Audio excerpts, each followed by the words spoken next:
Le 5 février dernier a eu lieu la Journée nationale pour la prévention du suicide. L'occasion pour moi d'aborder ce thème très sensible du suicide. Alors généralement on parle beaucoup du suicide des jeunes et heureusement qu'on en parle parce qu'il est important de le prévenir et d'agir pour réduire le nombre de personnes qui se suicident, mais on oublie généralement de parler du suicide des personnes de plus de 65 ans qui représentent un tiers de l'ensemble des personnes qui se suicident. Donc c'est énorme et pourtant on en parle très peu. Donc dans cette vidéo, on va essayer de comprendre qu'est-ce qui fait qu'à un moment ces personnes vont vouloir se suicider et puis surtout, en tant que professionnel de santé ou en tant que proche, aidant naturel, comment on fait, qu'est-ce qu'on dit face à quelqu'un qui va nous exprimer des idées suicidaires.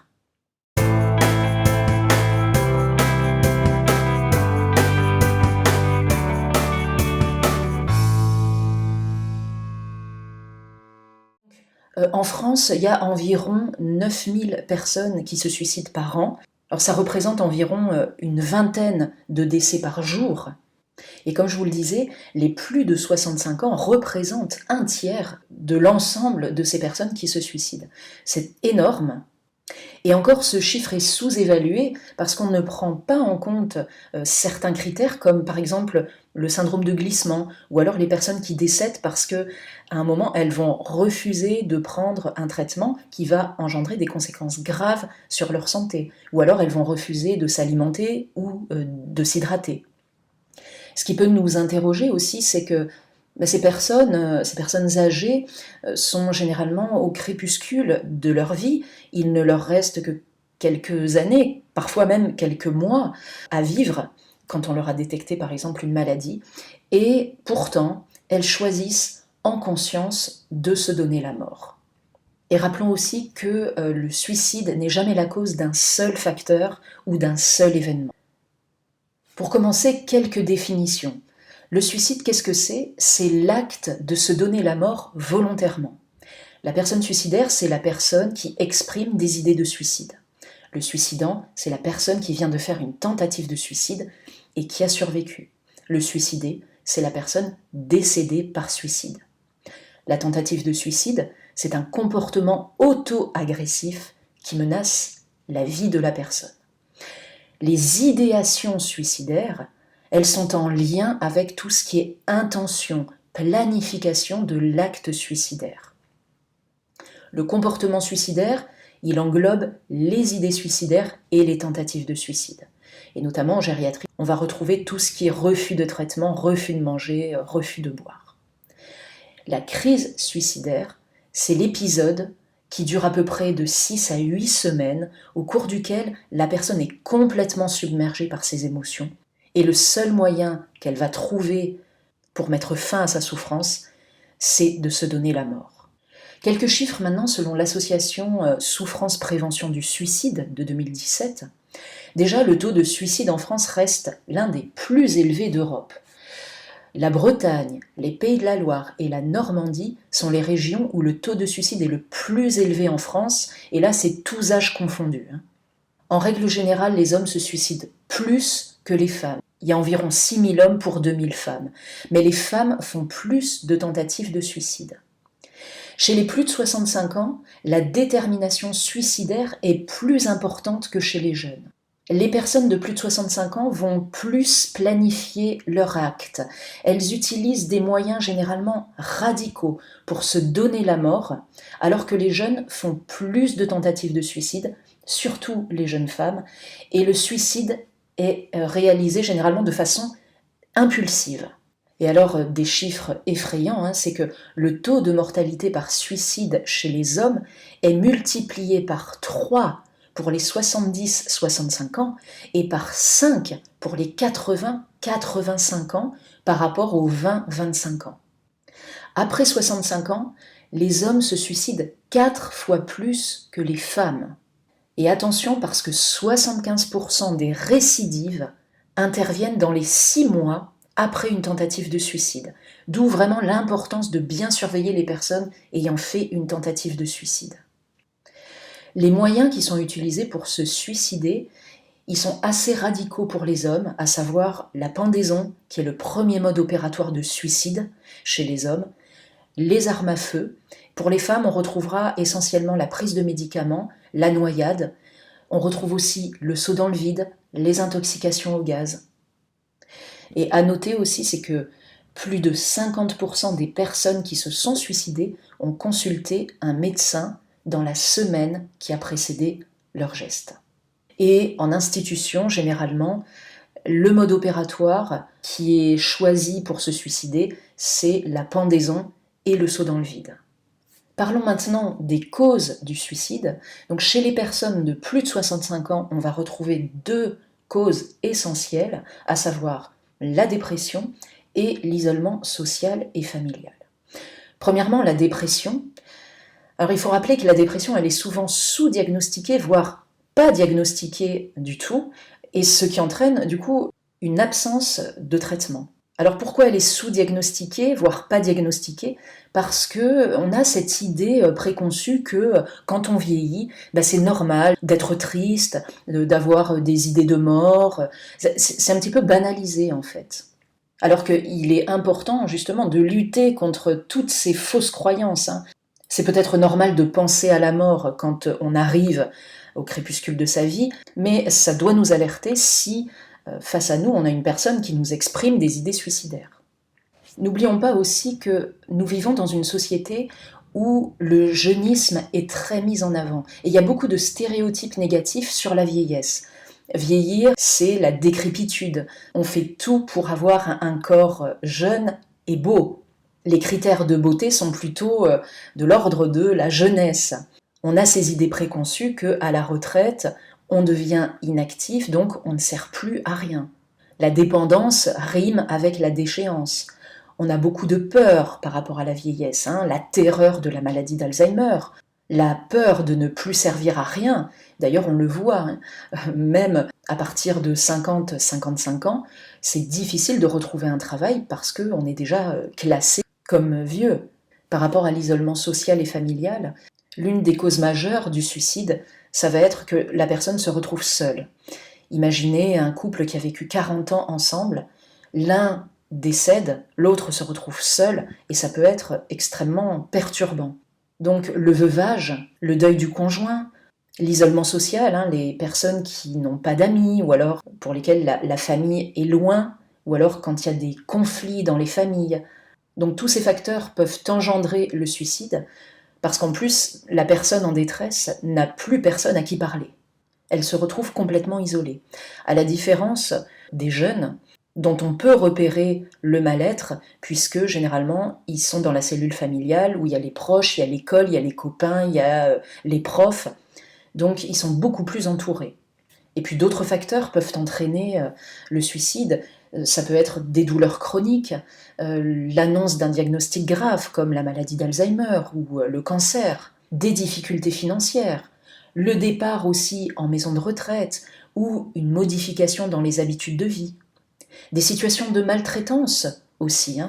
Et rappelons que le lieu où l'on rencontre le plus de maltraitance, c'est le domicile. Qu'est-ce qui doit nous alerter ?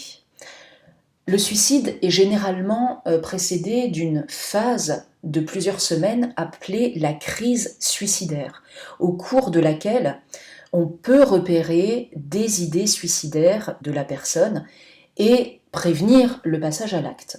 Au niveau du langage, on va retrouver des personnes qui vont dire « je sers à rien, j'ai envie d'en finir, vous seriez mieux si je n'étais plus là ». Je suis un fardeau pour vous, pour la société. Des personnes qui vont être dans des plaintes récurrentes, où il va y avoir beaucoup de pleurs, ou alors où on va retrouver un mutisme, des personnes qui refusent de parler. Donc tout ça, ça doit nous alerter. Et donc je fais juste une parenthèse en disant que là, on est en train d'aborder dans cette crise suicidaire les signes, mais rappelons que quelquefois on ne voit pas du tout les signes parce que la personne ne nous envoie aucune information sur son état. Et donc, on se retrouve parfois avec une personne qui va se suicider et l'entourage sera choqué en disant « mais on n'a rien vu du tout de son mal-être ». Au niveau du comportement, on va retrouver aussi des facteurs qui peuvent nous alarmer, à savoir une personne qui va s'isoler ou se replier sur elle, qui ne va plus s'intéresser à rien, qui va négliger son aspect physique. Attention aussi aux personnes qui commencent à s'intéresser aux armes à feu, aux médicaments, parce que ça peut faire penser qu'elles sont en train de préparer peut-être leur suicide. Attention aussi à tout ce qui est regain d'énergie. Quelquefois, il y a des personnes qui vont très mal et tout d'un coup, il y a comme un regain d'énergie. Elles vont beaucoup mieux, elles ont l'air apaisées, mais peut-être que c'est parce qu'elles, ça y est, elles ont prémédité leur acte et que maintenant, elles se sentent soulagées. Donc attention au regain d'énergie. On peut retrouver aussi les troubles du sommeil, des personnes qui vont avoir du mal à dormir, un visage fermé, inexpressif. Et bien sûr, en EHPAD ou en institution, attention à tous ces signes aussi qui doivent nous alerter, à savoir le refus de soins, le refus de s'alimenter, le refus de boire, l'agressivité aussi, le comportement agressif, et puis aussi les personnes qui ne disent rien et qui sont dans une espèce de passivité, comme si elles étaient résignées sur leur propre sort. Donc attention aussi à ces personnes. Il existe des grilles pour évaluer le risque de passage à l'acte, notamment l'échelle RUDE. Que dire et que faire face à une personne qui nous exprime des idées suicidaires? Attention déjà à toutes les idées reçues liées au suicide. On pense à tort que parler avec une personne de ses intentions suicidaires, c'est faciliter son passage à l'acte. Alors que non, au contraire, cela permet, dans la mesure où la personne évoque ses intentions suicidaires d'elle-même, de mieux évaluer le risque de passage à l'acte. Une autre idée reçue aussi, c'est s'il parle de son suicide, c'est qu'il ne le fera pas. Depuis le temps qu'il le dit. Donc à nouveau, il s'agit d'une fausse idée sur le suicide. Il ne faut jamais banaliser de tels propos. Dans 80% des cas, une personne se confie à ses proches sur ses intentions suicidaires dans les jours qui précèdent le passage à l'acte. Et rappelons, comme je vous l'ai dit précédemment, que la majorité des personnes qui ont accompli un geste suicidaire, ces personnes avaient consulté le médecin traitant dans le mois qui précédait le passage à l'acte. Une autre idée reçue, c'est on ne peut rien faire face à quelqu'un qui veut se suicider. C'est son choix. Attention aussi, au contraire, la reconnaissance de la souffrance psychique peut permettre à la personne d'envisager autrement son avenir. Alors c'est vrai, on est très souvent mal à l'aise avec quelqu'un qui nous parle de la mort et surtout qui nous dit qu'il veut mourir. On veut enlever un petit peu trop rapidement sa souffrance. Et on ne prend pas le temps de l'écouter avec attention. Écouter, ça veut dire quoi? Ça veut dire écouter sans jugement. Je vous renvoie à la vidéo que j'ai fait encore une fois sur l'empathie et sur la reformulation. Donc c'est écouter avec empathie, sans rassurer trop vite, sans conseiller trop vite. Laissez d'abord la personne s'exprimer. L'écouter et la reformuler dans ses propos. Si par exemple elle vous dit j'en ai marre de cette vie, j'en peux plus, c'est peut-être la reformuler en lui disant ouais, t'en as marre de vivre comme ça, c'est ça. Et au lieu de lui dire mais non, faut pas penser à ça. Donc c'est important aussi de ne pas banaliser les propos, par exemple d'une personne âgée en EHPAD qui nous dit je veux mourir. On a tendance à répondre un peu trop vite mais non, pensez à vos enfants, pensez à vos petits-enfants. Et vous voyez que, en fait, on culpabilise la personne dans la meilleure intention du monde. Enfin, c'est pour lui éviter qu'elle pense à tout ça, qu'elle rumine toutes ces idées noires. Mais en même temps, le fait de lui dire « mais non, pensez à autre chose », on ne lui permet pas d'exprimer vraiment ce qu'elle ressent au plus profond d'elle. Et du coup, elle ne se sent pas comprise du tout. Donc plutôt lui répondre oui, c'est trop difficile pour vous de vivre comme ça, c'est ça. Et là, j'offre à cette personne un espace où elle va pouvoir parler de ce qui est difficile pour elle. Et c'est ça qui soulage. C'est l'expression de son émotion. Et toutes ces phrases qu'on peut entendre en EHPAD, j'ai envie de mourir, laissez-moi, c'est souvent des appels à l'aide. C'est pour ça qu'il ne faut pas les banaliser et qu'il est vraiment important d'écouter avec attention ces personnes, pour leur montrer qu'on comprend, on n'est pas à leur place, mais qu'elles ne sont pas seules dans leur souffrance, qu'on est là pour entendre ce qu'elles ont à dire. Et si on les ignore ou qu'on ne les écoute pas avec attention, la personne risque de se replier encore plus sur elle-même en pensant, de toute façon, j'ai beau dire que j'ai envie de mourir, que c'est insupportable, personne ne m'écoute, donc elle risque de se replier sur elle-même, ou alors d'avoir un comportement agressif pour crier sa souffrance.